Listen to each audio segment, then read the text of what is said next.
pessoal, sejam todos muito bem-vindos aqui ao nosso podcast, ao nosso episódio número 1 do Nem Tudo é Política. Como vocês sabem, me chamo Lucas Noia, estou aqui nesse projeto com meu amigo Caio Ribeiro e a nossa querida jornalista Raquel Melo, que está nos bastidores. Caio, vamos começar esse primeiro episódio? Bora! Fala, gente, tudo bom? Me chamo Caio. E aí, estamos aqui nesse primeiro episódio, né? Muita alegria, muito animado, muito motivado. Estamos aqui com um convidado muito especial pra gente, né? E aí, eu não vou apresentá-lo, obviamente. Melhor que ele, antes que a gente fale, melhor que ele se apresente. É Manuel Bento. Um prazer. Olá, pessoal, prazer Lucas, Caio, Raquel que tá ali. Então, meu nome é Manuel Bento, eu sou jornalista, trabalho em redações aí há uns anos, aqui no estado, há uns 7 anos. E estou muito feliz com o convite, é muito bom, parabenizo aqui a iniciativa, porque é muito bom que tenhamos mais vozes, né? Dar vozes para as pessoas falarem e de uma forma bacana aí, descontraída, sem deixar de ser informativo, bem legal. Registrar também, Caio, e agradecer também aqui a Emanuel, que de pronto ele topou participar com a gente desse primeiro episódio, certo? Um cara que eu particularmente, eu vou confessar, gosto das publicações dele, sou fã do texto dele, sou seguidor dele no Obrigado. X, o antigo Twitter, e é a rede que eu acho que ele tem a maior presença, tô certo? Isso. É a rede que eu me dedico realmente, né? A criar e a estar ali, ter uma constância. É o X. O Twitter. São mais de 25 mil seguidores que você São tem. 25, quase 26. Pro Twitter é um valor, é um número ok. É um número. É uma rede que tem menos gente, né? Eu acho. O Instagram é mais popular.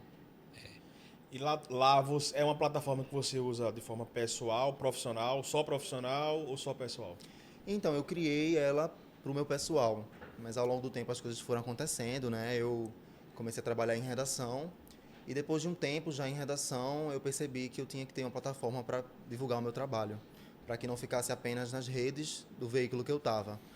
Porque, por exemplo, no momento que eu saísse do veículo, eu não teria mais aquele espaço ali, né? No Instagram do veículo, por exemplo. Então eu decidi começar a postar minhas coisas, no início meio que divulgando mesmo, e aí foi crescendo, né? Foi ganhando um corpo, as pessoas começaram a acompanhar. Então hoje eu publico, mas não necessariamente também matérias, né? Às vezes eu publico coisas que são postagens para levantar alguma discussão ou para... Mas assim, às vezes eu também uso de uma forma pessoal, assim, faço um desabafo pessoal meu, né? Quem nunca, né? Eu percebi já, em alguns posts eu percebo O isso. Twitter é uma rede muito de reclamar, desabafar, né? Então eu não deixo de...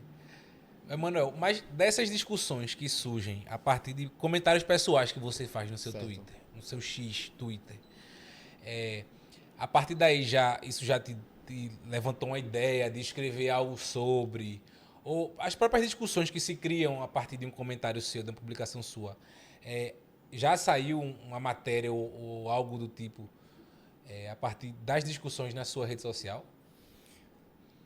Eu não sei bem se foi uma discussão, mas já ocorreram alguns episódios. Como, por exemplo, eu fui para uma coletiva de um artista, da Anitta. Sim. Publiquei um vídeo no X. E essa repercussão gerou matérias na mídia nacional, até porque a Anitta, né, realmente é uma celebridade muito grande. Mas já ocorreu também, por exemplo, de eu fazer um conteúdo que era só pro Twitter, sobre o Mangue Beat, por exemplo. E aí um portal de música repercutiu, que eu tenho mais discos que amigos. Sim. Que é bem antigo. Repercutiu o tema. Mas o mais interessante é que eu já fiz coisas que tiveram repercussão, por exemplo, na Câmara de Vereadores, e que não foi matéria de jornal. Foi uma coisa que eu fiz pro Twitter.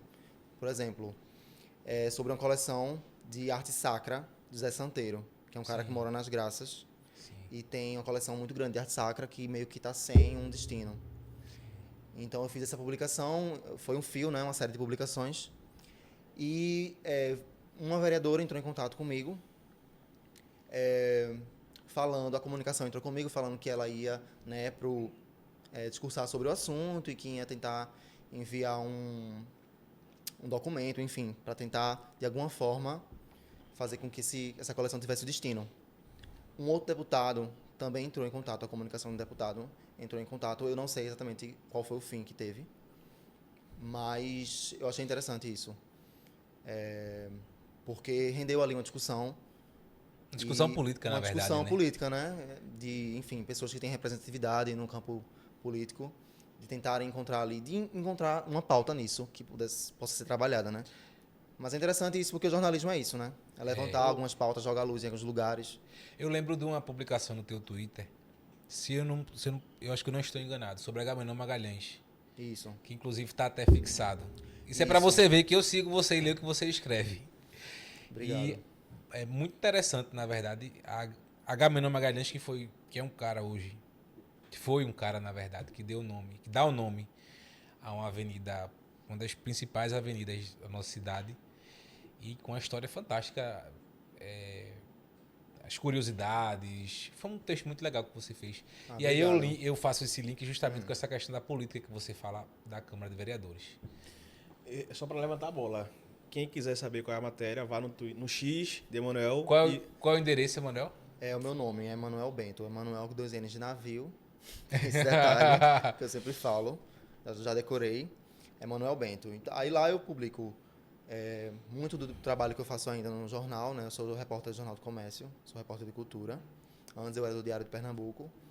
E também eu atualmente colaboro para um projeto do Porto Digital, chamado Jornal Digital, ou Jornal da Economia Digital, que trabalha ali alguns assuntos mais ligados ao universo do Porto, né? Que é a economia, a tecnologia.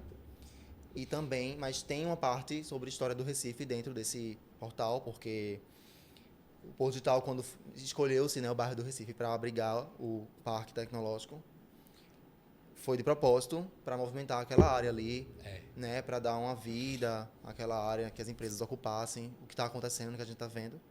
Então tem esse gancho também, o Porto Digital. Então as histórias do Recife que de alguma forma se ligam, né, histórias do centro, mas histórias também da tecnologia, histórias do empreendedorismo. Massa. No Recife, em Pernambuco. Mas sobre essa do Agamenon eu fiz porque, assim, minha coisa com o Twitter é que eu sabia de algumas coisas e eu via que as pessoas não sabiam. Eu sabia de algumas curiosidades porque eu ia atrás mesmo de pesquisar algumas coisas, né? Então, eu tinha esse incômodo de, poxa, como é que eu vou compartilhar isso com as pessoas? Eu quero que as pessoas saibam disso. E o Twitter foi essa plataforma que eu encontrei para fazer isso. E isso do Agamenon sempre me incomodou, porque o Agamenon ele foi um político de uma ditadura, que foi o Estado Novo, que é meio esquecido, eu acho que é meio esquecido, entre aspas, porque a ditadura militar de 64 marcou muito mais as gerações que estão com a gente hoje. Então, e foi uma coisa muito contra a esquerda, especificamente, né, a 64. Então, é mais lembrada, mas o Estado Novo foi uma ditadura muito forte, e em Pernambuco ela era muito forte, muito por conta da figura do Agamenon.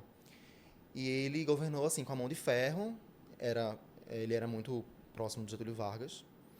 E aqui em Pernambuco ele tinha uma política que era autoritária e bastante focada na imagem dele, né? Ele tinha programa na rádio dele, ele tinha um jornal que ele fundou, que era o Folha da Manhã, e ele praticou a perseguição aos terreiros afro-brasileiros, né? Ele fechou os terreiros através da polícia, a Secretaria de Segurança Pública. Ele fechou vários terreiros e isso marcou muito, né? Enfim, o povo negro, né? Dos terreiros de Pernambuco e muita gente sabe disso. Mas o nome dele tá eternizado eu acho que é a avenida mais importante da cidade, né? Eu acho que é Talvez uma das principais artérias da cidade, né? Porque conecta com outros municípios, né? Com Olinda. Então sempre tive esse incômodo e eu gosto justamente de levantar essas discussões, assim, tipo, existem cânones, existem coisas que a gente não questiona, ou muitas vezes a gente não sabe. E eu achava importante que as pessoas soubessem quem foi ele, o que ele fez, né? E ele não é o primeiro nem o último de pessoas controversas. Com certeza. Que estão dando nome às coisas. E que irão surgir tantos outros, né? Verdade. Agora, assim, a gente sabe que as redes sociais hoje em dia é uma ferramenta muito de mão dupla. A gente usa para fazer, os profissionais de jornalismo e outras áreas usam para informar, dar opiniões. Em contrapartida, a gente encontra pessoas que apoiam, incentivam, colaboram e às vezes até discordam de forma pacífica. E a gente tem aqueles os famosos haters. Já sofresse algum hater? E aí, como é que você, se já sofreu, como é que você soube contornar? E se não sofreu? Se um dia vier a sofrer, como é que você espera reagir a essa... Já tá preparado para isso? Exato. Então, de início, assim, quanto maior, mais É.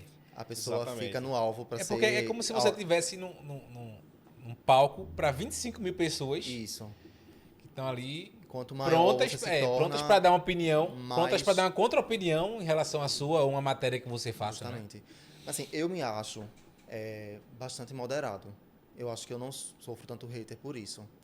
Eu tenho uma delimitação ali do que eu vou falar. Eu quero falar sobre cultura, eu falo sobre história, às vezes entro em política, às vezes entro em urbanismo, mas eu não dou opiniões tão fortes. Eu acho que eu evito dar opiniões muito fortes, mas eu acho que eu nunca... Já tive discordâncias, já tive, mas alguma outra pessoa que discordou de uma forma ofensiva teve, mas eu não levei pra mim, é um hater. Já aconteceu de eu bloquear pessoas, já aconteceu. É o famoso não levou pro coração, né? É. Mas então é certo a gente dizer o seguinte, que você escreve o texto bruto e aí você faz a ponderação. Não, isso aqui vai atacar mais esse segmento político, esse aqui vai atacar mais esse segmento político, então eu vou mexer aqui e tal. Você escreve com essa preocupação de não atacar Então, gregos ou troianos e para ter esse cuidado por você ou por uma questão editorial do veículo que você esteja. Então, tanto no veículo quanto no Twitter, eu procuro sempre buscar um equilíbrio. Então, eu acho que é uma questão da imprensa mesmo, né? Na verdade, o jornalismo, a essência mesmo seria falar mal, né? Tem uma frase aí que eu não vou lembrar o autor agora, que diz que jornalismo é tudo aquilo que em algum lugar alguém não quer ler, alguém não quer que seja publicado. Todo o resto é publicidade. De fato, de fato. E eu acho que o jornalismo, puxando um pouco para a questão política aqui, eu acho que o jornalismo é essencial para a democracia. Eu acho que não há democracia. Claro, a democracia existe por uma série de fatores que, em combinação, resultam na atividade democrática, na sociedade política, na sociedade instruída e tal. Mas eu acho que a democracia é um dos principais fatores Sim. que auxiliam o funcionamento da democracia, porque é quando um comentário que você faz no seu Twitter, é quando uma matéria que você escreve na coluna vem e informa a nós leitores, eu me enquadrando na categoria de leitor, que eu sou o leitor, isso aí gira uma chavinha na gente, da gente dizer, bem, eu tinha um pensamento sobre Agamenon Magalhães, Exato. ou eu não tinha nenhum pensamento sobre Agamenon. Eu não sabia nem quem existia Eu o Agamenon Magalhães. não sabia nem só a quem avenida. era Agamenon Magalhães, na verdade, que foi o Tem gente que governador. acha que é um Pokémon. Exato, Que fez exato. parte do Estado Novo. E aí, quando a gente entra no Estado Novo, a gente vê, particularmente eu penso que o Estado Novo a gente só se resume a Getúlio Vargas, a questão nacional. E vê que tinha as ramificações Sim. desse regime em Pernambuco. Sim. Com um cara que... Eu aprendi isso no seu Twitter, na verdade. Obrigado. Me desculpe, minha professora de História, mas eu aprendi no Twitter de Emanuel Brito. Mas muita gente comentou justamente isso, assim, que é um bom recorte para mostrar como o Estado Novo funcionava fora do eixo Rio-São Paulo. Porque é onde se joga, é onde a historiografia conta mais, né? Eu acho que a gente Exatamente. estuda muito a história que foi escrita, que também é um incômodo meu, assim, tirar um pouco desse eixo Rio-São Paulo. Mas sobre o jornalismo é justamente isso, assim, sinto que você ali, um jornalista é uma formiguinha, né? Perto de todo o sistema que existe. Exatamente. Mas É a formiguinha diversas- que incomoda, né? que vai dar uma dorzinha aí, mas na minha trajetória eu já senti episódios, vivi episódios que eu senti que fez a diferença, mesmo que fosse ali em um momento para a vida de uma pessoa. Eu senti, por exemplo, eu estava no Jornal do Comércio já, e uma fonte da cultura popular me mandou mensagem dizendo que, olha, eu tô aqui numa casa, que era a casa da Ana Vasconcelos, e a esposa dele, a viúva dele tá aqui porque ela tá levando tudo embora, ela mora em Nova York, né, Patrícia? Ela tá levando tudo embora porque ela não encontrou um apoio, ela não consegue diálogo com o poder público para dar um futuro para esse acervo dele, que eram instrumentos e tinham fotos dele. O Naná, ele foi o maior percussionista do mundo por vários anos, né? Ele realmente ganhava esse título por uma revista chamada Downbeat.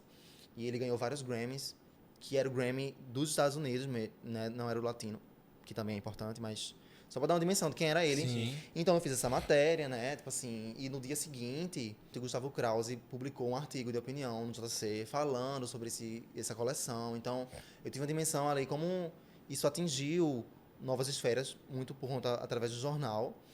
E realmente houve uma mobilização, sabe? O João Paulo, que é deputado estadual, foi atrás dessa história. A Liana Cine, que é vereadora do Recife, foi atrás dessa história. Se criou toda uma rede de apoio. A Secretaria de Cultura da época, que era o Gilberto Freire Neto, e o Marcelo Canuto, que era o presidente da fundação, tiveram reuniões com a Patrícia. E quando eu reencontrei ela, ela fez um evento, ela fez uma coletiva para dizer no que deu.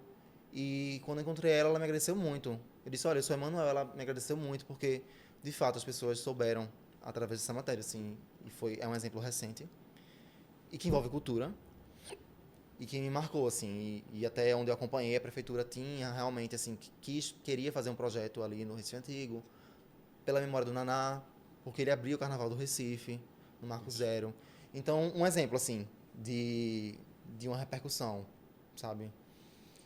Mesmo sendo ali, enfim, a gente faz 10 matérias para uma ter... E aí você vê, Caio, só para não perder o gancho aqui, e Emanuel, a gente vê como a cultura ela tá ligada à política. Sim.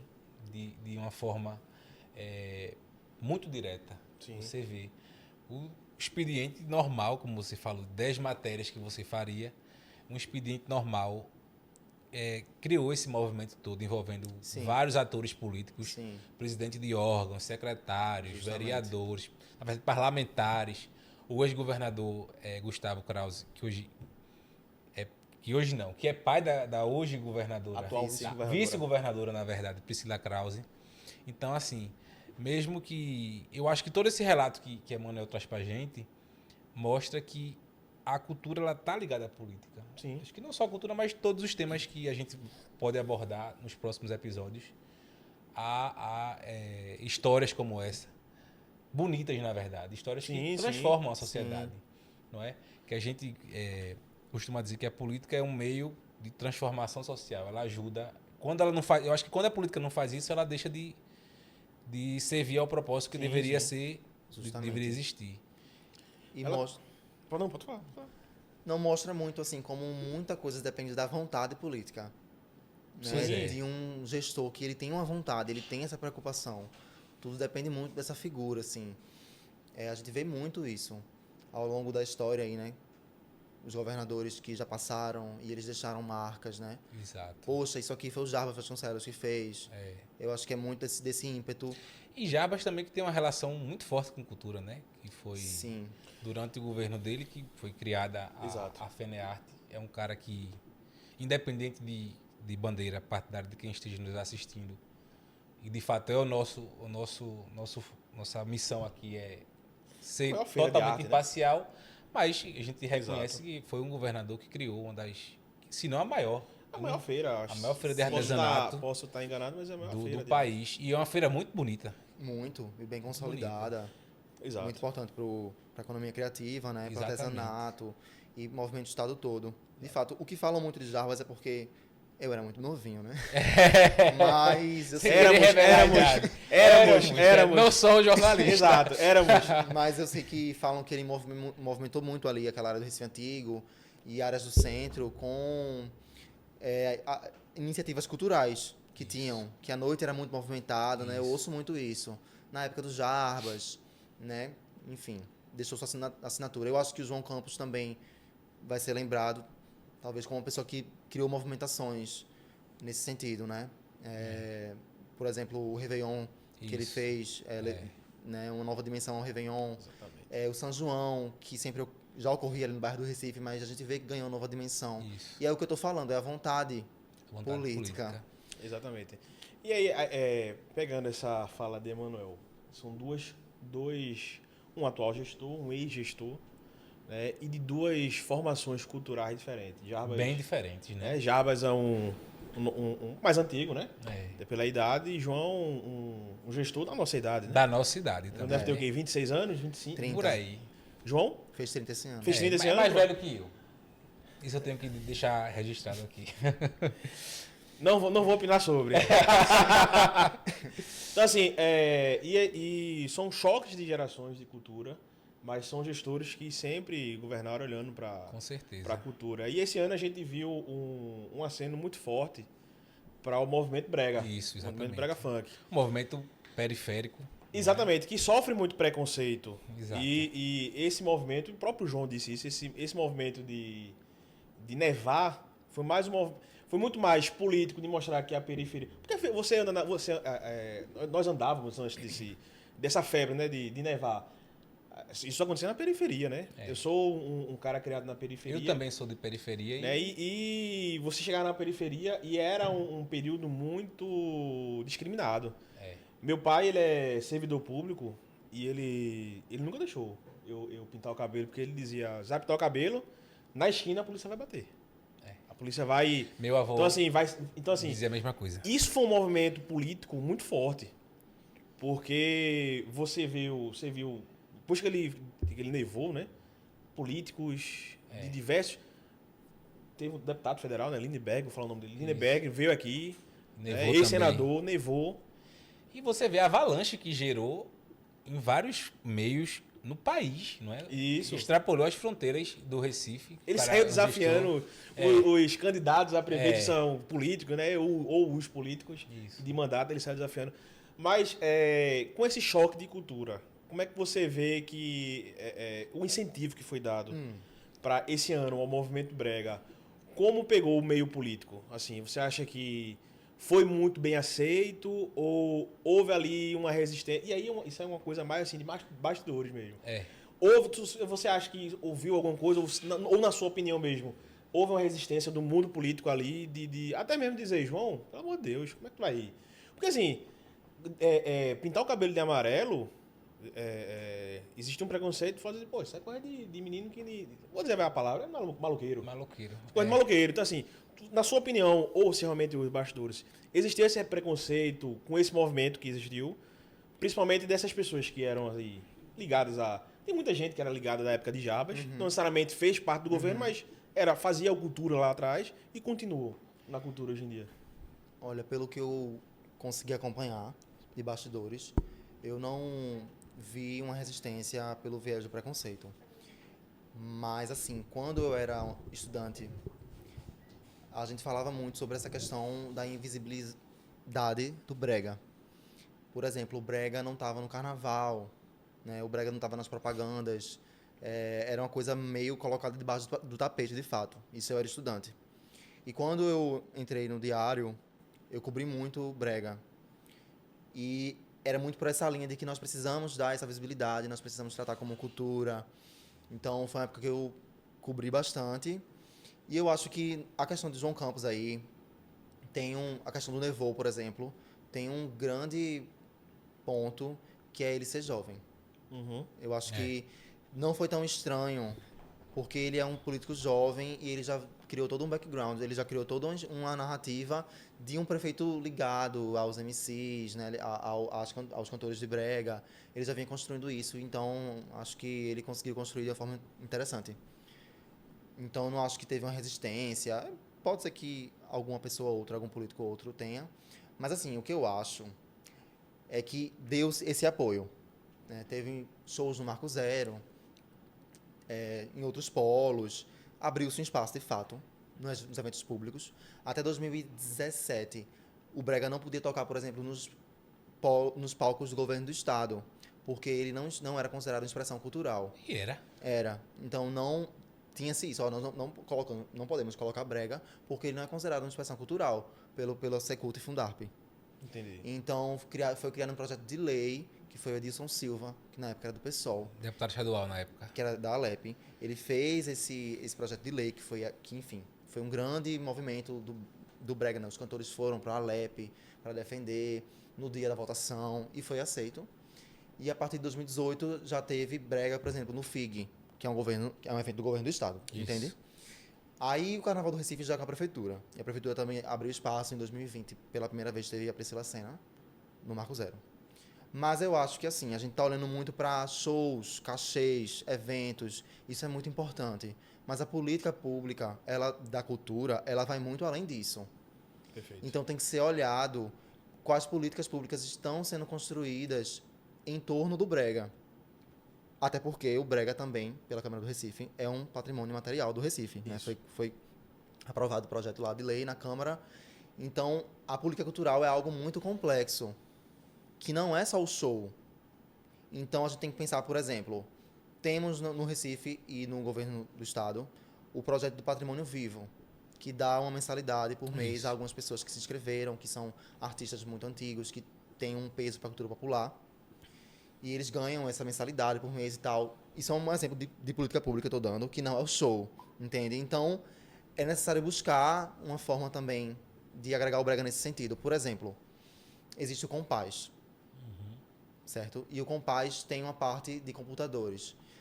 E um vereador, por exemplo, inclusive o João Campos já falou isso, que foi uma ideia dada. O nome do vereador é Marco Aurélio Filho, que fez É um dos o grandes projeto defensores do do brega. brega, que é de fazer estúdios, oficinas de estúdios de produção musical. No Compás, por exemplo, usar o Compás para isso. Retado. E isso realmente é uma coisa que impactaria muito, porque, veja, os produtores de brega, eles criam coisas do nada. Eles baixam, eles têm... Não, eles têm uma capacidade criativa gigante. Eles têm um computador que não é o melhor, que é um computador mediano ou ruim. Eles baixam um arquivo, um programa pirata, e através disso eles criam as músicas que bombam. Pegam a batida, Então, não é? Não sei se é assim que justamente. se diz. Então, imagine se eles tivessem realmente um suporte profissional, onde eles não chegariam, né? Tipo, é uma reflexão. Porque eu acho que hoje tá muito nisso assim, o João Campos subiu no palco antes de brega e deu visibilidade, mas eu acho que fica muito naquele âmbito também do marketing político. Fica muito para fora, né? Assim, muito nos holofotes das câmeras. Justamente. E esquece os bastidores. Acho que volta essa questão isso. da política pública que você falou. Exatamente isso. E assim, querendo ou não, a cena brega é gigante. Vão ser uns ou os outros que vão ter essa visibilidade junto com a política. Mas, Manuel, agora fazendo o inverso desse pensamento, saindo que a gente está aqui agora na cultura, que descamba na política, agora fazendo o inverso desse pensamento em relação ao movimento brega. É claro que, como a gente falou aqui, o movimento brega nasceu na periferia, vive e se alimenta muito na periferia, nas periferias do Grande Recife, não só em Recife, mas dos municípios vizinhos, certo? E é público e notório que a gente sabe que é um movimento que vem de pessoas da classe C, da classe D, da classe E, certo? Como é que você enxerga hoje, dada a visibilidade que a política deu e que algumas políticas públicas está dando ao brega, como é que você enxerga a apropriação da classe média e da classe alta, por exemplo, ao movimento brega? Você acha que é uma coisa que, de fato, não, eles estão abrindo os olhos agora, estão enxergando o brega como um movimento, como é MPB, como é o rock, como é o pop, e eles estão consumindo esse conteúdo da periferia? Você enxerga isso como uma questão, bem, é natural, eles estão tendo acesso a isso agora, estão consumindo, ou é uma questão apenas de modismo, esse consumo da classe média e da classe alta ao brega? Então, já faz uns anos que eu percebo, enfim, todo mundo que acompanha o brega percebe que houve um aumento do consumo da classe média pelo brega, não apenas um consumo, mas também uma demonstração, né? Uma performatização do brega. Eu consumo brega, eu gosto do brega. E eu não acho que seja um problema necessariamente, porque, querendo ou não, enfim, as casas de show da Zona Sul vão contratar os artistas, então vai entrar um dinheiro. Esse é um reconhecimento, né? Eles vão fazer os shows, vai ter agenda de shows, as classes médias consumirem, tem essa coisa do consumo, mas eu acho problemático quando torna-se sátira. Sim. Eu acho que não é legal. Tinha uma festa antigamente, eu acho que ela não tem mais porque não envelheceu bem.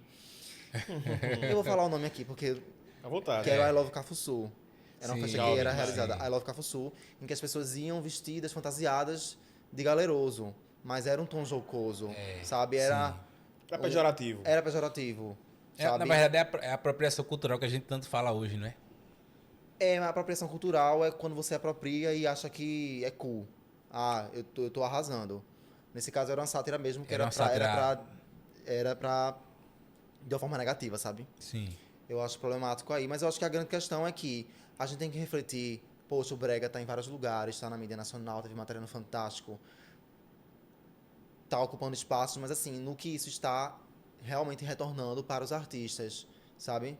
Os artistas estão realmente crescendo, eles estão realmente tendo novas perspectivas. Como eu disse, é uma cena bem grande. E surgem várias problemáticas aí, né? Sim. Enfim, de mercado, de lógica de mercado. Eu acho, assim, pelo que acompanhei, né? Hoje em dia eu não cubro tanto, mas já cobri mais. Existe uma falta de conhecimento mesmo. Dos empresários, sabe? Dos próprios produtores, de alguns artistas, porque é uma coisa que foi criada na periferia e que está ali na periferia. Claro que tem muito conhecimento de muitas coisas, Sim. mas existem alguns detalhes que impedem, por exemplo, do brega funk tomar uma proporção nacional, como, por exemplo, o funk tomou ou o piseiro tomou, usando Sim. Um exemplo recente Claro. de um movimento que também envolve E o pernambucanos. movimento também nordestino, né? Justamente. Pernambucano, exatamente. Então, eu acho que tem essas limitações assim, que são desafios de um movimento periférico e que podem ser superados.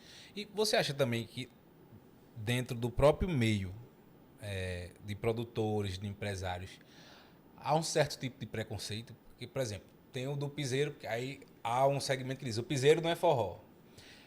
O brega funk, deve haver, não sei se há algum segmento do brega, daquele brega de Reginaldo Rossi, daquele brega de Nega do Babado, daquele brega de Michele Melo. Conte sua brega. Conde Sobrega, que é um cara também histórico aí no movimento brega. Existe uma disputa interna entre eles, meio que um preconceito Você fala assim, interno. empresários de forró e piseiro com os empresários de brega. Não, eu falo assim, eu digo assim, os empresários do brega com os empresários do brega funk. Eles caminham bem, eles caminham juntos. Então, eu sei que no começo foi bem controverso, porque o brega funk quando surgiu era muito barato. O MC subia no palco e subia junto com o DJ, acabou. Sim. Isso era muito barato, as bandas eram muito grandes. Você lembra as bandas? Lembra do brega dos anos 2000, da banda brega.com, era sax, era bandona. O Então, próprio Reginaldo Rossi do brega que subia com orquestra. Era. Você vê os Justamente. DVDs que ele gravava no Teatro Boa Vista. justamente. Vez ou outra a TV Globo Nordeste reprisa, você vê que é uma formação de orquestra, de bailarinos. E o brega funk não, o brega funk Não. é É porque o Reginaldo Rossi tem aquela coisa ali, anos 80, 90. isso. Influenciado nos ainda anos 2000. pela Jovem Guarda, né? Isso. Mas ali num contexto final dos anos 2000, quando surgiu o brega funk, eram as bandas, aquelas bandas que a gente conhece daqui, sabe? A Torpedo, Sim. a Brega.com, a Metade. Eram essas bandas mais contemporâneas que tinham muitos músicos, eram bandas caras. E os empresários acabavam botando os MCs porque eles eram mais baratos. Então isso no começo criou um atrito. Mas com o tempo as coisas foram caminhando, né? Surgiram parcerias do brega romântico com os MCs. Eu acho que Brega isso foi romântico, essa é a palavra que eu queria dizer.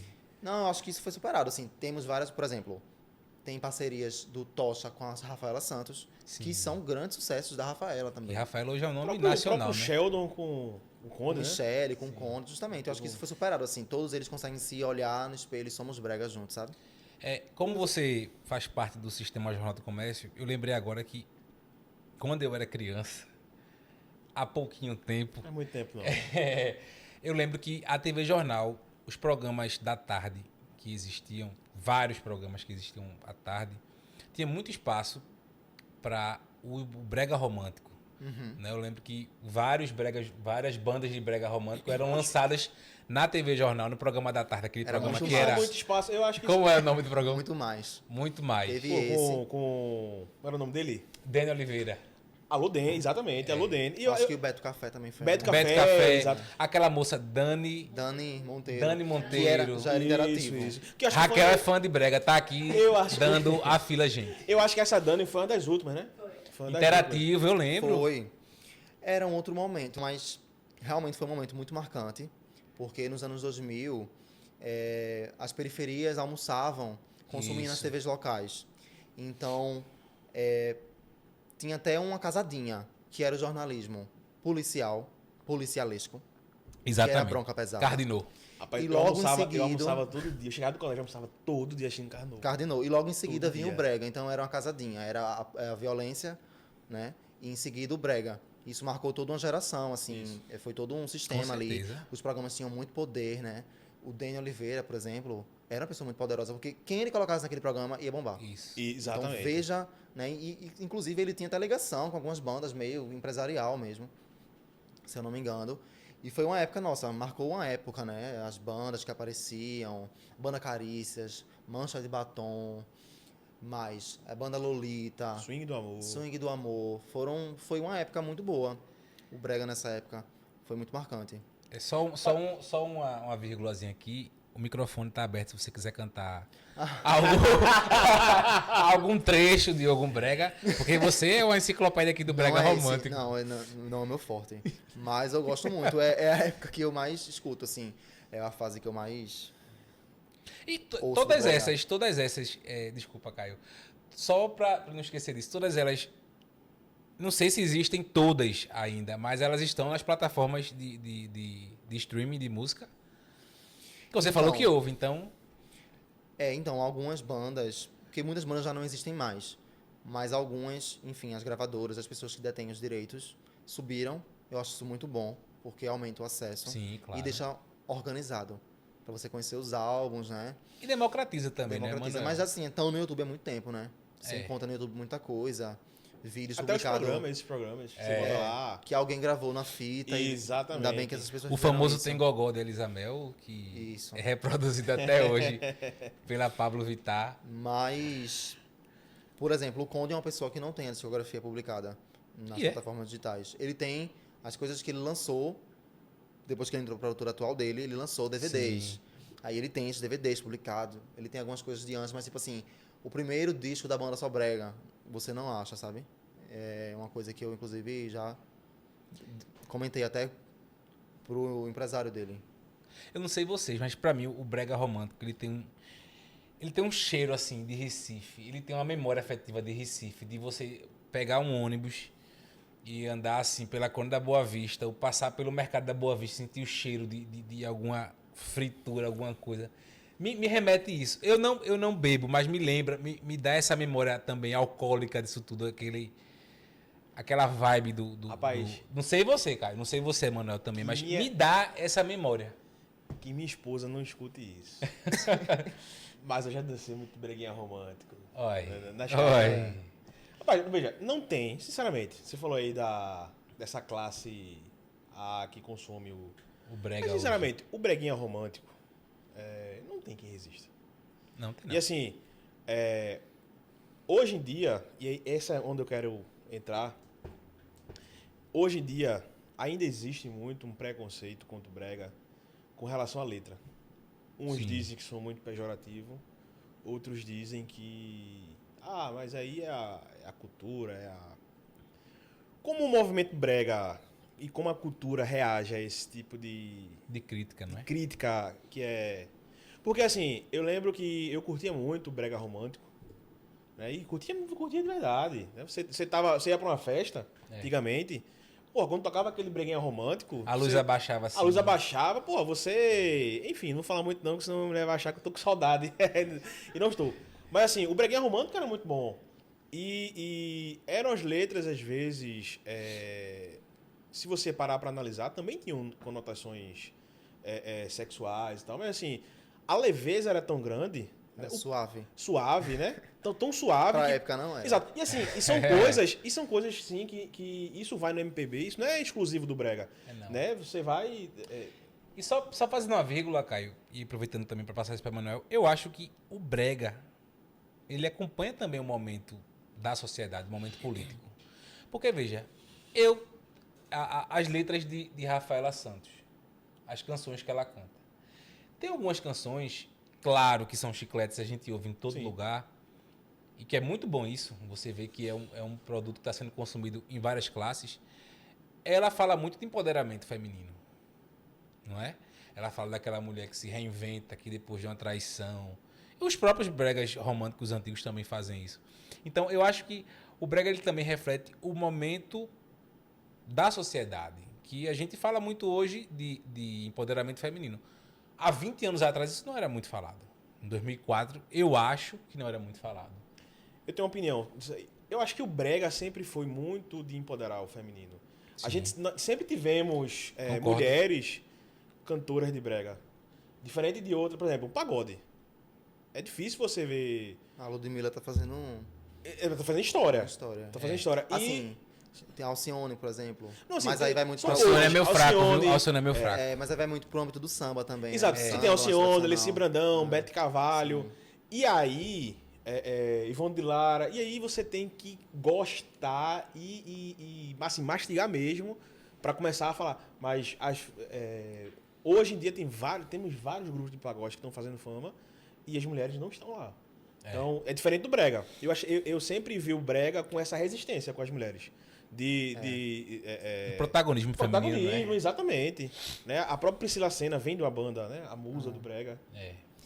Então, da primeira pergunta das letras, né? Isso.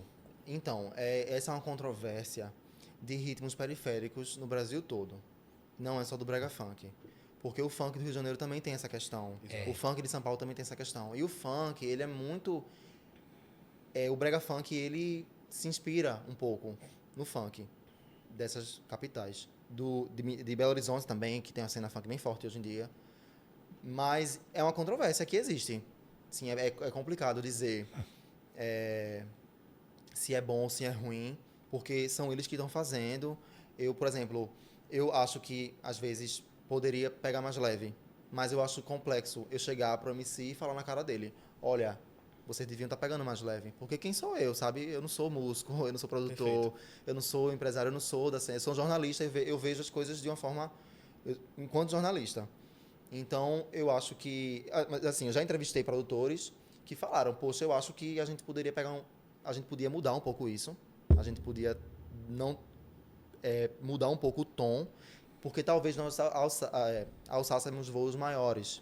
Um produtor já me falou isso, que a gente podia pegar mais leve, mas isso varia de pessoa para pessoa, ali dentro. Mas eu acho que, de fato, assim como ocorre no funk, isso talvez, às vezes, limita um pouco, sabe? Limita um pouco de onde pode chegar, assim como ocorre no funk. Muitos funkeiros, quando bombavam nacionalmente, para ir no Faustão, eles tinham que lançar uma versão clean da música. Mais Isso light, ocorria né? muito, mais Eu light. acho interessante isso que você falou, porque eu vou confessar também que eu sou muito fã de Valesca. Eu acho ela legal. De quem? Valesca Valesca Popozuda. Ah, sim. Acho ela eu não muito... tinha entendido. Acho ela muito legal. O trabalho dela eu acho muito bom. Não vou falar muito aqui, senão eu vou acabar cantando. Mas... Fica à vontade. Você vê Fica à que vontade. tem canções dela na plataforma de streaming que tem aquele Ezinho Explicit.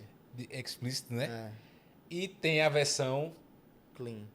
Light. clean, a versão da TV, a versão do Faustão, não é? Justamente. Então, é um desafio para a música periférica no geral, assim, mas eu acho que às vezes, depende de como a crítica for feita, ela pode soar problemática. E sobre as mulheres, de fato, mas assim, no brega, mas demorou-se um tempo. Nos anos 90, eram os homens que dominavam o brega ainda, né? As grandes bandas eram só brega, Labaredas, Sim. era ainda o Reginaldo Rossi. Pode lembrar que aqueles bregas mais antigos mesmo, dos É avós, verdade, eram é homens. verdade. Eram os homens que cantavam grosso, né? Uma voz marcante, né? Isso. Aí nos anos 2000, houve essa virada de chave, que comenta-se muito que foi porque a banda Calypso se mudou pra cá. A banda Calypso, ela era do Belém do Pará, mas ela montou o escritório aqui no começo dos anos 2000, Aqui você fala em Pernambuco? aqui em Recife, no Recife. Era Lom Promoções. Isso. Que era perto do esporte. Isso, que era escritório da banda Calypso. E a banda Calypso, ela era uma banda, as pessoas esquecem disso, mas ela era uma banda de brega do Pará. Então, quando ela veio pra cá e era uma mulher cantando brega, mesmo sendo do Pará, tinha umas músicas românticas que eram brega daqui descrito, por exemplo, aquela Como uma Virgem. Como uma virgem. E que ela tocada fez, pela e que ela primeira fez vez. várias. Cantou. Cantou! Mas era um brega romântico descrito. Então, assim, isso impactou muito a cena daqui. As mulheres começaram a aparecer. Você vê até pelas apresentações na TV que tinham aquelas roupas mais ousadas. Tudo aquilo tinha essa inspiração no brega do Pará. E que ela fez várias parcerias também com o Reginaldo Rossi, não foi? E até com a Priscila Na Senna, época, a Joelma já cantou. Isso. Pois é. Fugindo um pouquinho, a gente infelizmente está chegando no fim. Ai, nossa. Faltou a plateia do Faustão pra dizer, Mas, Manuel, saindo um pouquinho da questão do brega e mantendo essa questão de cultura e política que a gente está tendo aqui, provando que cultura também é política. Como é que você enxergou essa questão do FIG? Você falou em FIG e me acendeu a lembrança da disputa lá do FIG em Garanhuns, do governo do estado e da prefeitura. Você acha que, de certa forma, a cultura sai perdendo nisso? Sim, porque o FIG é um evento super tradicional, é uma política cultural que já é super consolidada no governo do estado e que é um evento que está para além, assim, deveria estar para além da política, né? Um governo sai, o governo entra e o isso. FIG continua. Então, essa mudança que a gente teve, né, criou esse atrito, enfim, que é uma coisa política partidária mesmo, Sim. que eu acho que é negativo, né? Eu não vou apontar qual é a raiz do problema, mas é algo que tem que ser resolvido, porque, por exemplo, a gente está aqui, já começamos 2024, mas nós não sabemos como é que vai ser. Vai montar-se o palco e vão ter X dias do prefeito Sim. para depois ter X dias do governo do estado. É isso que vai acontecer, não está claro. E outra coisa, o prefeitura quer realizar sozinho o FIG, mas o FIG não é só aquele palco. O FIG tem teatro, o FIG tem cultura popular, o FIG tem artes Literatura. visuais, o FIG tem literatura. E será que uma prefeitura sozinha vai conseguir fazer isso? O governo do estado, como é que ele vai entrar? Enfim, isso é uma coisa que tem que ser Então hoje resolvida. o que podemos dizer é que não sabemos se teremos só um FIG ou dois. O FIG municipal e o FIG O FIG estadual. municipal, estadual. Então, por enquanto, o prefeito mantém. Ele mantém a programação Os dois dele. mantêm. O Os dois governo do estão estado diz mantendo. que vai ter o FIG pelo governo, como sempre foi, e a prefeitura que vai ter o FIG municipal. Ou o FIG Justamente. oficial. E é como você falou, Emanuel, eu acho que é importante que isso se resolva logo, porque a gente vê que grandes festivais públicos no país estão se acabando. Não é? Posso estar errado, você me corrija se eu estiver errado. Mas o que eu vejo é muito no eixo sul-sudeste, os festivais Rock the Mountain, o que vai ter agora no Rio em março, Doce alguma Maravilha. coisa. Doce Maravilha. E se você ver, a programação desse Doce Maravilha é um negócio de louco. É Maria Bethânia, Xande de Pilares, Jorge Aragão, Xamã, que é um cara que está aí na cena nova, que é um cara Que virou, é ator agora. é um cara muito Uma bom. novela. Outros grandes artistas e que, de certa forma, com um festival particular, ele meio que segrega as pessoas, que nem todo mundo tem acesso ao ingresso, que não sei se é o preço de um ingresso tipo Rock in Rio, certo?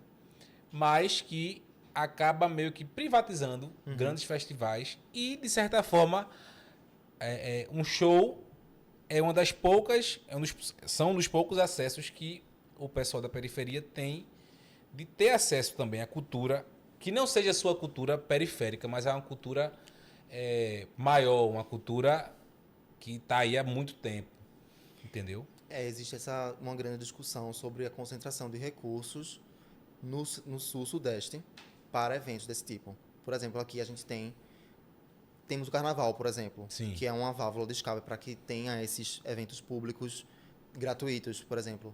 Existe o Hack Beat, que é um festival independente, que ele não é promovido pela prefeitura, ele é independente. E Que não você só revelou no bastidor que é muito fã do Hackbeat. foi.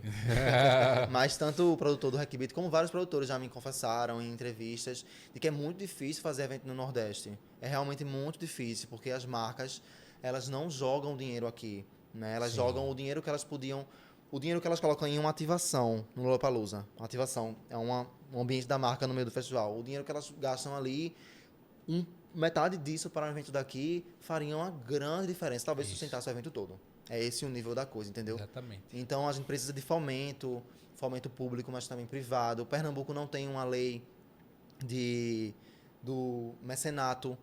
Sim. O Pernambuco não tem uma lei do mecenato, que é onde as empresas diretamente investem para ter incentivos fiscais. A gente não tem, a gente só tem um fundo que é o Fogotura, que é um fundo do Estado. Entendi. É uma discussão que realmente precisa ser feita, inclusive jornalisticamente, acho que é bem interessante. Então, veio, a gente falando ainda do FIG, você falou aí que a cultura em si ela perde com essa disputa entre prefeitura e governo do estado.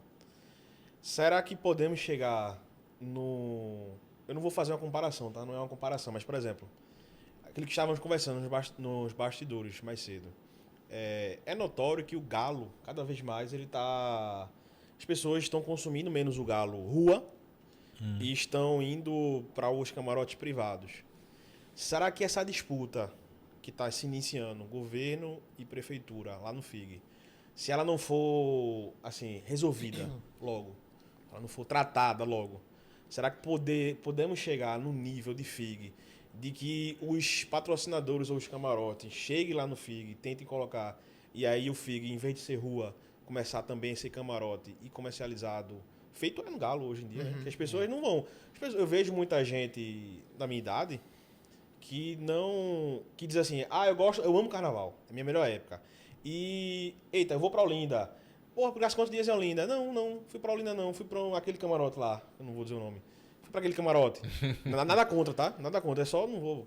Mas assim, não foi pra Olinda. E é muito natural que as pessoas curtam brincar festas privadas. As festas privadas estão aí, você decide. Agora, não é um carnaval. Como da mesma forma que é o Galo. O Galo não é o camarote. Eu não vou pro Galo. Se eu gosto do Galo, eu não vou pro Galo pra ver o artista dentro daquele camarote. Eu quero ver o Galo desfilar. É só contextualizando aqui o que o Caio tá falando, que a gente falou isso antes. Essa questão do Galo, porque o Galo tem o seu trajeto, Isso. que passam os 30 trios, certo? Com música, com parcerias, com nossos cantores aqui, Spock convidando Vanessa da Mata, e essa Gabi Amarantos, essa turma legal da gente que vai se interagindo e canta frevo. Assim, mas contextualizando o que o Caio falou, é a questão dos camarotes no percurso do Galo, que levam atrações para dentro do camarote e muitas vezes as pessoas ficam de costa para ver a beleza que é a cultura do Galo, a beleza que o Galo traz, os encontros, os cantores, os nossos cantores cantando frevo, cultural. cantando capiba, cantando André Rio, Nono Germano, Marrom Brasileiro, entendeu? André Rio. Pois é. E o que é que você acha disso tudo, Emanuel? Acho que a gente Então, falou essa tanto coisa aqui. da Exato. Camarotização é uma tendência que vem crescendo, assim, é uma tendência das próprias pessoas, né, da nossa cultura, que eu acho problemático, mas também não vejo como um poder público, por exemplo, pode resolver. Vamos proibir os camarotes? Acho que não seria viável. Mas assim, eu vejo com preocupação, sabe? Porque o carnaval tem essa marca de ser uma festa democrática, Sim. em que as várias classes sociais vão estar ali no mesmo lugar, vivendo a mesma coisa. Então é uma marca do nosso carnaval que não poderia deixar de existir, principalmente no sentido, além da segregação social que existe do camarote, as atrações que não tem nenhum link, não existem links com o carnaval. Claro que cada um brinca como quer o carnaval. Pois é. Enfim, quer assistir ótimo, mas eu acho realmente, eu fico preocupado. Sobre o FIG, as pessoas que são contra, as pessoas que criticam a realização da prefeitura sozinha, apontam muito para esse perigo da privatização do FIG, que se torne um evento privado, meio privado, como são os São Joões hoje em dia. O São João do interior sempre tem uma parte privada, que tem venda de ingressos para custear a festa, os ingressos, assim como foi o Réveillon aqui do Recife. Sim. É um modelo que já é consolidado e existe esse medo de que o FIG também vá para esse caminho. Até em um momento não se fez um movimento para declarar que vai ser isso. Mas eu também vejo com preocupação, porque esse não é o FIG, né? O FIG é um evento público. Muito bonito, por sinal. Justamente. Que evento tem uma linha, fantástico. que tem uma curadoria diferente. Exatamente. Né, de artistas que não são apenas os artistas que estão no topo das paradas, né? São artistas mais E tradicionais. você vê também que o cidadão de Garanhuns, ele se envolve na... Isso. Porque assim, Muito. o cidadão ele podia ver só a questão econômica. Não é muita gente, eu tenho um quarto a mais na minha casa e vou alugar, que é bastante difícil. Eu fiz essa burrada de ir sem alugar e quis dormir, não achei. E assim, o cidadão ele se empenha não só nessa questão econômica, mas na parte cultural. Eu acho que eles têm esse senso de pertencimento do FIG. Então assim, pena que tomara que estejamos errados nessas análises, mas que não se acabe nem se transforme numa coisa privatizada e que o FIG ele continue dando alegrias a todos nós e orgulho ao pernambucano, né? E que a política seja para dar essa alegria, né, ao povo, para trazer, para através enaltecer, da cultura, na verdade. Exato, para enaltecer a nossa cultura, não nossa que seja cultura motivo de pernambucana, brasileira, e que atrai turistas, né? Movimento, Estado. É verdade. Por exemplo, uma reclamação muito grande era que a programação era publicada apenas próximo do festival. Sim. Eles já resolveram isso. Eles publicaram um ano antes. Isso é questão da importante vontade até política. para a organização Dos das pessoas que turistas, vão, né? Mas é preciso solucionar esse problema, realmente. Infelizmente, estamos chegando ao fim. A gente teria aqui assuntos de sobra para comentar com o Emanuel. Que agora, além de admirá-lo nos textos e no X, no Twitter, admiro pessoalmente pelo nível, pela carga intelectual que ele traz pra gente. Não, que é isso. E para os nossos. Até cantei um trecho de Calypso. Cantou. Isso vai pros cortes. Não, Mas eu obrigado. Não, foi massa a conversa. E antes de encerrar, produtiva. eu quero fazer uma pergunta. Pra mim, nem tudo pode ser política, mas cultura é muito política. Não sei pra você. certeza. E eu quero jogar essa pergunta para Emanuel. Antes de jogar a pergunta, Caio, você faz suas considerações. E a pergunta para você, enquanto ele vai fazer as considerações, você pensa aí. Nem tudo é política ou tudo é política? Passe a régua aí e diga isso pra gente. Ou eu até iria acrescentar, na cultura, nem tudo é política, ou tudo na cultura é política. Melhor. Caio Mas, assim, me representou. Eu queria... Me representou. Eu queria, Manuel, nesse finalzinho, lhe agradecer por esse movimento, por ter dedicado. Isso. Né? Por ter citado de primeira também. Citado de primeira, Um assim, cara que se... nem conhecia o projeto, nem pensou, nem titubeou e já disse, não, eu Isso. topo, eu aceito, vamos embora. Né? Eu sei que você, ali no X, é um momento seu ali também de trabalho, de divulgação.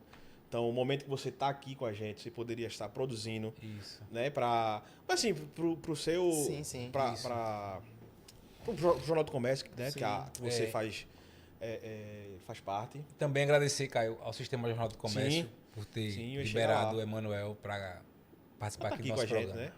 Então, dizer que essa casa aqui, mano, é sua, né? Não foi a primeira vez, mas com certeza não será a última. Né? Queremos você aqui mais vezes para debatermos sobre cultura, mas também você é um jornalista, debatermos sobre outras coisas, né? Esse ano é um ano de eleição, então quem sabe Emanuel esteja aqui, Isso. né, como correspondente de política de Jornal do Comércio. Não, aí tem os encarregados. Mas obrigado pelo convite, foi muito legal o papo. Como eu falei no começo, eu acho muito legal esse momento de falar, porque, afinal de contas, no X eu estou muito no texto, né? E no jornal eu estou muito no texto. Então são momentos até para eu me desafiar um pouco, enfim, falar e estar no vídeo. Para mim é interessante. E sobre a pergunta, a cultura é política, sim, com certeza. Como eu falei no começo também, tudo envolve a vontade política, né? Então, quando a política realmente atua de uma forma positiva para a cultura, isso pode transformar todo um país. Como, por exemplo, no Brasil nós temos bons exemplos, mas o que a Coreia do Sul fez, por exemplo, com o K-pop e com o cinema. A Coreia do Sul hoje em dia compete em determinado ponto com a indústria musical norte-americana, né? Os jovens no mundo todo, no ocidente todo, eles consomem K-pop ao invés de consumir uma cantora norte-americana, sabe? Isso tudo teve uma coisa da política cultural do estado da Coreia do Sul. O cinema também. A Coreia do Sul já ganhou o Oscar de melhor filme. Nossa, a gente nunca imaginou isso. Na história do Oscar todo, os filmes americanos que ganhavam, eles ganharam com Parasita, ganharam o Oscar de melhor filme. Eles Parasita é muito bom, inclusive. Eles estão se impondo ao mundo porque eles mudaram a política cultural, sabe? Eu acho que a gente tem que enxergar dessa forma, enquanto país, enquanto estado também. Como Pernambuco pode se projetar para o país, como o país pode se projetar para o mundo, através da cultura. E material a gente tem de sobra, não é? Para projetar a cultura de Pernambuco. Não, nós temos muita cultura. Muita. E fazemos aí, né? Acabamos de fazer um carnaval multicultural, né? Isso, conseguimos exportar a nossa cultura e importar também culturas, né, que fazem sucesso, e aqui a gente não abre espaço para preconceito. Não. Valorizamos nossa cultura, mas também multicultural nós somos. Importamos, verdade. damos importância A às gente tem outras que culturas. enxergar a cultura como algo que vai dar um retorno para a sociedade, sabe? Não, a gente vê ainda muito comentários na internet, pão e circo.